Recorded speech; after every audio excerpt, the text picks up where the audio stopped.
హైదరాబాద్ లో హుస్సేన్ సాగర్ నిండుకుండలా మారింది. ఎగువ ప్రాంతాల నుంచి హుస్సేన్ సాగర్ కు వరద పోటెత్తుతోంది. మరింత సమాచారాన్ని మా ప్రతినిధి ప్రేమ్ అందిస్తారు.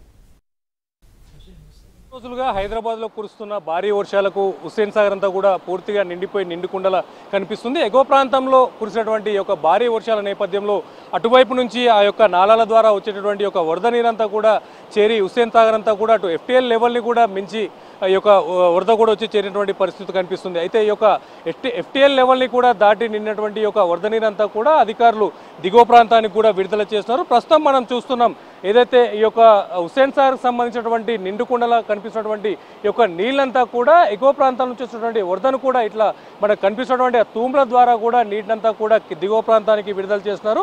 అయితే హుస్సేన్ సాగర్ యొక్క ఫుల్ ట్యాంక్ లెవెల్ 513.41 మీటర్ల ఎత్తులో ఈ యొక్క ఫుల్ ట్యాంక్ లెవెల్ ఉంటుంది. ఆ యొక్క ఫుల్ ట్యాంక్ లెవెల్ని కూడా మించి ఒక వరద నీరంతా కూడా వచ్చి చేయడంతో నిన్న రాత్రి నుంచి కూడా ఈ యొక్క నీటినంతా కూడా దిగువ ప్రాంతానికి కూడా అధికారులు విడుదల చేస్తారు. అయితే అటు దిగువ ప్రాంతంలో ఉన్నటువంటి మూసీ నదిలో కూడా ఈ యొక్క నాలా ద్వారా ఈ యొక్క నీటినంతా కూడా విడుదల చేస్తారు. అయితే ప్రస్తుతం మనం యొక్క వరద ఉధృతిని కూడా చూస్తే ఆ యొక్క స్పీడ్ని కూడా చూస్తే ఎంత మేర ఎగువ ప్రాంతాల నుంచి ఒక వరద కూడా వస్తున్న విషయాన్ని కూడా అర్థం చేసుకోవచ్చు. ముఖ్యంగా అటు ఎగువ ప్రాంతాల నుంచి వస్తున్నటువంటి ఒక వరద నీరంతా కూడా 1081 క్యూసెక్కులుగా వస్తున్నటువంటి యొక్క ఇన్ఫ్లో కూడా ఈ యొక్క హుస్సేన్ సాగర్లో వచ్చి చేరుతుంది. అలాగే అధికారులు ఇక్కడ నుంచి ఈ యొక్క హుస్సేన్ సాగర్ నుంచి కూడా దిగువ ప్రాంతానికి 800 క్యూసెక్ల మేర యొక్క నీటిని కూడా దిగువ ప్రాంతానికి విడుదల చేస్తారు. అయితే కేవలం గత వారంలో కురిసిన వర్షంలో కేవలం 2 రోజులే భారీ వర్షాలు కురిసినప్పటికీ ఈ యొక్క 2 రోజుల్లోనే హుస్సేన్ సాగర్ అంతా నిండిపోయినటువంటి పరిస్థితి కనిపిస్తుంది. అయితే ఈ యొక్క ఎగువ ప్రాంతంలో వచ్చేటువంటి నీరంతా కూడా దిగువ ప్రాంతాలకి విడుదల చేస్తున్న నేపథ్యంలో అటు మూసీ కూడా ఉధృతంగా ప్రవహిస్తున్నటువంటి పరిస్థితి కనిపిస్తుంది.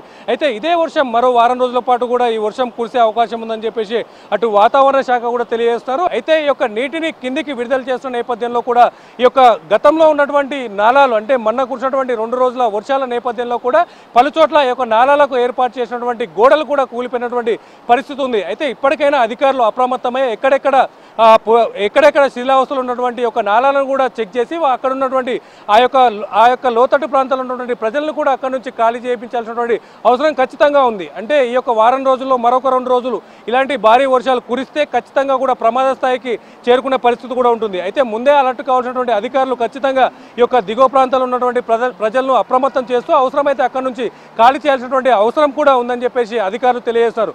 దీనిపై ఇప్పటికే అటు GHMC అధికారులతో పాటుగా కూడా ఇరిగేషన్ అధికారులు కూడా పూర్తి స్థాయిలో కసరత్తు చేస్తారు. అవసరమైన చోట ప్రజలను కూడా ఖాళీ చేయించేటటువంటి అవకాశం కూడా ఉంటుంది. వారిని కూడా అప్రమత్తం చేసి ఖాళీ చేయిస్తామని చెప్పేసి అటు అధికారులు కూడా ప్రకటిస్తారు. కెమెరా పర్సన్ సత్యనారాయణతో ప్రేమ్ కుమార్, NTV, హైదరాబాద్.